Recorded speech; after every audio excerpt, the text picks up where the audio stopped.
So I had a very big bill because it was like, well, you want the divorce, give me this much money, which is not nice, but it happens. And, you know, it was just, I was there and I was very, very confused, and I just wasn't enjoying it. I was just kind of at it. And I wasn't a drinker, and I'd never taken drugs, and I just had it. I just thought, you know, I really don't, I don't care. How did you do it, by the way? What did you Pills. Yeah. I took my mother-in-law's pills. I didn't know what they were. But it was a serious attempt. You really wanted to die. Yeah, I just. And how old were you then? I was about 21. Some years later, you ended up being sectioned and sent to a mental institution. Why was that? What had you done? This was a man who thought I was having an affair with his wife, which I was not. He basically threatened to do something to my daughter. I don't know how to deal with that. I went into a sort of phase where I just had glandular fever. I became very isolated. I was locking myself in. You know, I was very, very confused. The marriage, unfortunately, broke down as a result of it, although we stayed very good friends, because all that matters in that situation is your daughter. So it's quite an amicable thing, but it cost me a lot of money, as marriages do. That goes, so you're not earning, you can't work, and your routine is gone. I'm not trying to make excuses, but to explain what it's like, having been a person who works every day on something you love, to not having it. And this happens, and I was watching films, and I'd be watching Goodfellas, and the scene where he just goes across the road and, you know, it's the bloke.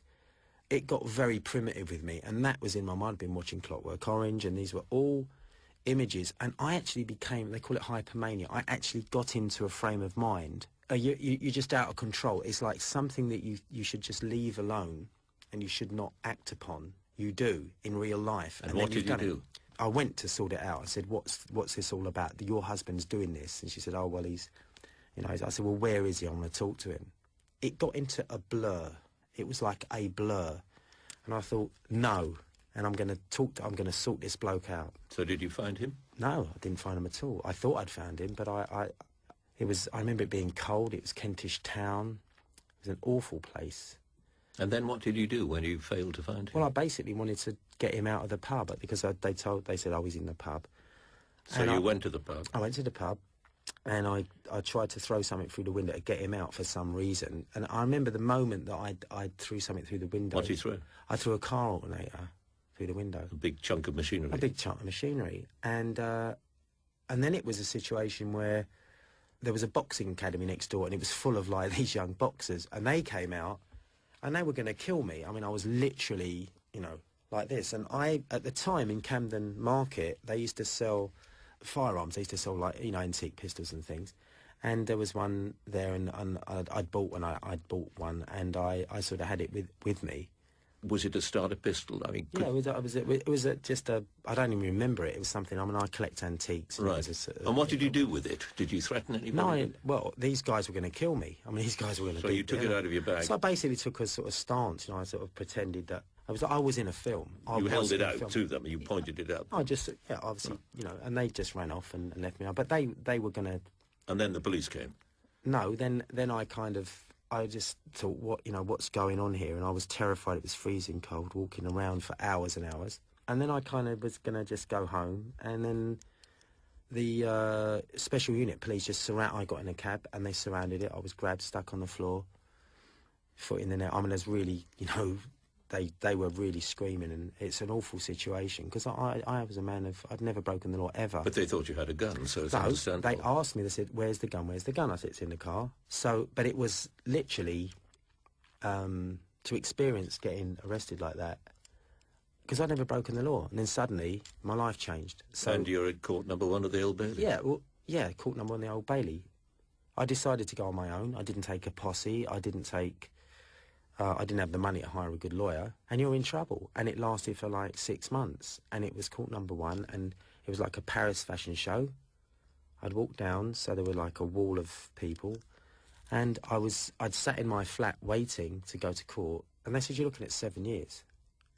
I had no experience of the police at all. I pleaded guilty. And you were taken off to... And I was put in the nut house, and it is a nut house. It is worse than Bedlam. A lot of people will be listening to this, will be offended by that word. Yeah, it's bedlam, yeah. I mean, really, the only thing they don't do is pay money to go and see the people suffering. No, I mean, people will be offended to hear you say the nut house. Yeah, it's a nut house, so why not? So here you are in this mental institution, bedlam as you describe it. Bedlam, yeah. How did you cope with that? Well, it's this situation. Well, number one, the only thing they're concerned with, two things: polishing the floors and making sure you take your medication. They're filthy places. I mean, you know, there are people that work very hard in there, but it's basically geared. You have people walking around. I lost the use of my legs at one point. I had a Zimmer frame. How long were you in there? Too long, I think over a period of 6 months, and it was, you can't get out. I remember it being summer, and I remember it being really hot, really baking hot, and not one window was open. And there was one room that it was always locked, and there's no, you know, you're just fed and given medication, and there's no magazines. And there was one room locked, and I went in there one day, and it was a beautiful art room. Loads of pencils and papers and lovely. But, you know, you had to make an appointment to get in there. And you have people in there very, very, very seriously ill. There's like a padded cell. Someone will come in like screaming and shouting, thrown in there for like 2 days till they calm down. And you're there and there are old people there, a lot of old people. You know the film One Flew Over the Cuckoo's Nest? It's like that. It's like that, but this is real, and there isn't a cute nurse there. And being jokey, because you're literally sedated. So people walking around like sort of have your medication, and you're blood tested as well, so they make sure you've got it. So if you're allergic to something, which I know I am, because the last time they gave me it, I formed acute cellulitis in my ankle. I couldn't walk. I had pus coming out of my toes. I've got this on film. I had 3 hours of sunlight in 3 weeks. I want the Prime Minister, whoever, to know that takes place, and it's wrong. Are you still on any medication? At this point, I don't need medication, and it's my choice not to, because I've always been like this. I'm a very passionate person, and when people want to discuss something with me, if they're as serious as I am and they've done their homework, good. Most of the time they're not, because they're selling records, you know, and I listen a lot. And when we started this conversation, I remember you said a disease. You said disease. Illnesses, yeah. No, there's a difference. Big difference between an illness and a disease. That's the problem, because mental health is under-subsidised. It's a major problem. We're at war. You've got soldiers coming back. Now, they're not just post-traumatic stress disorder.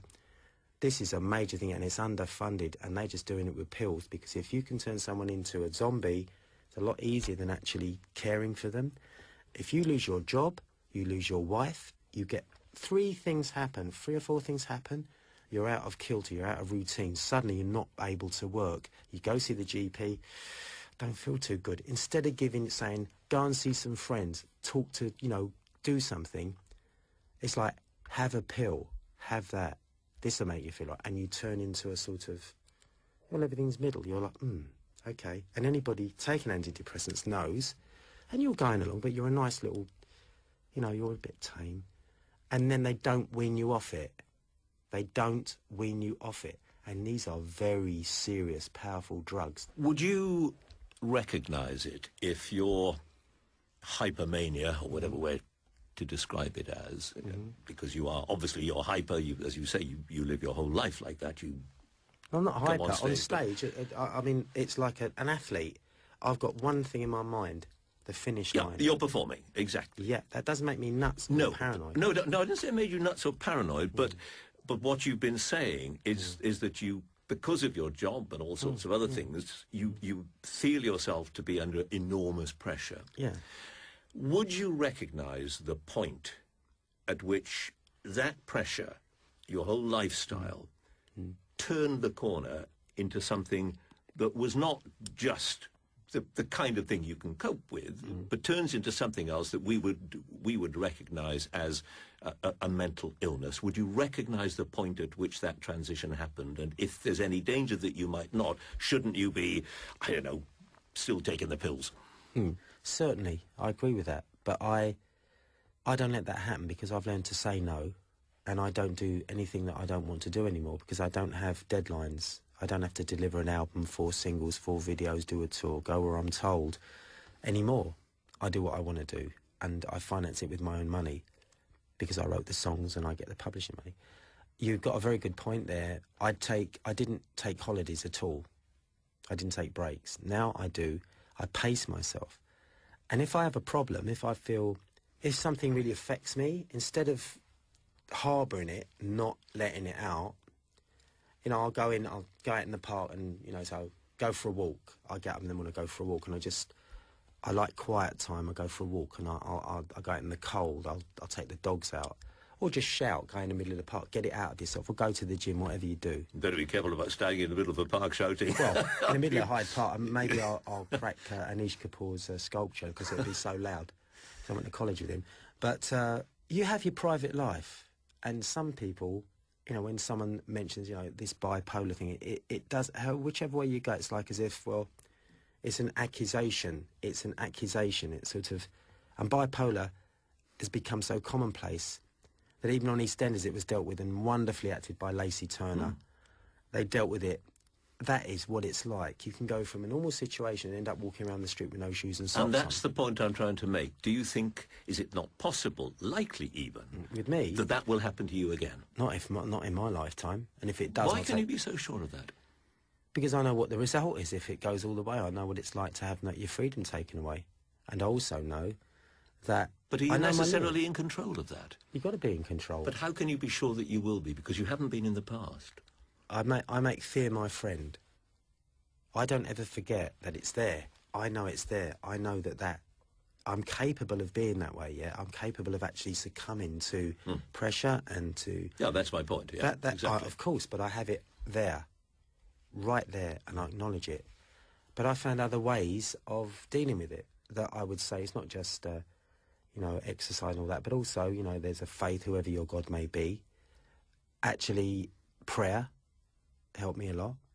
I'm not a religious person, I don't really want to go on about that, but I have belief and spirituality, and the Serenity Prayer helped me, which was something that I read a book about Buzz Aldrin, who's one of my heroes, and he had a big drink problem when he came back from space, because everybody knew him and they didn't know what was going on behind. Similar thing happened to me.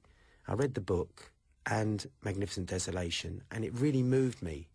It really moved, that and the Johnny Cash book, but I really learned from that. And I thought, if I've been through the wars, you look at Johnny Cash or Buzz Aldrin, and through that experience, it really lifted me up. And then I simplified things, and I thought, okay, you've got one life, and you're outside now, and you've got, not to be too romantic about it, you can go, you've got freedom, you can walk down the street. When that's taken away from you, you become an animal. And I believe they've got to go into these places and not announce it and see what goes on, because it is not good. And it is, to me, in my experience may be unique. Maybe I'm just unlucky. But if you think I would ever want to go back there voluntarily, or let anything cause me to go back there, or let my mind get so busy or so overwhelmingly out of kilter that I would ever do that, that is not going to happen. That's like knowing you've had your leg cut off without anaesthetic and you're going to go back for more. No, I would not do that. There's no way. It is not going to happen. And I now know who my friends are. I know they are, because I know which ones didn't come. And I don't expect kindness from strangers. And I believe God always pays debts without money. That's what my granddad taught me. So it's not really spiritual, I'm just a grown-up. And I didn't become a man till I delivered my daughter, because I delivered her and cut the umbilical cord. And when I became a man, I protected my daughter. I did what I felt was right. In the eyes of the law, it's wrong, fine. I paid my bill, now leave me alone. So there's fear there. If that makes me bipolar, I want to talk to people who have come up with the term about bipolar on TV, with the politicians. I want to talk to them. And I really don't want to justify myself about this. I don't want to take these drugs, because they are drugs. I think they're as harmful as heroin. They control your mind, and you need your mind, because your mind's your spirit. And I need my spirit, and I need my strength. And they took that all away. And I don't want to take things that take away my life. Adamant, thank you very much. On the Ropes was presented by John Humphreys and produced in Birmingham by Karen Gregor. Why was that? What had you done? This was a man who thought I was having an affair with his wife, which I was not. He basically threatened to do something to my daughter. I don't know how to deal with that. I went into a sort of phase where I just had glandular fever. I became very isolated. I was locking myself in, having been a person who works every day on something you love to not having it. And this happens. And I was watching films, and I'd be watching Goodfellas, and the scene where he just goes across the road and, you know, it's the bloke. It got very primitive with me, and that was in my mind. I'd been watching Clockwork Orange, and these were all... I just thought, you know, I really don't... I don't care. How did you do it, by the way? What did you do? Pills. Yeah. I took my mother-in-law's pills. I didn't know what they were. But it was a serious attempt. You really wanted to die. Yeah, I just... And how old were you then? I was about 21. Some years later, you ended up being sectioned and sent to a mental institute. So I had a very big bill, because it was like, well, you want the divorce, give me this much money, which is not nice, but it happens. And, you know, it was just, I was there and I was very, very confused, and I just wasn't enjoying it. I was just kind of at it. And I wasn't a drinker, and I'd never taken drugs, and I just had it.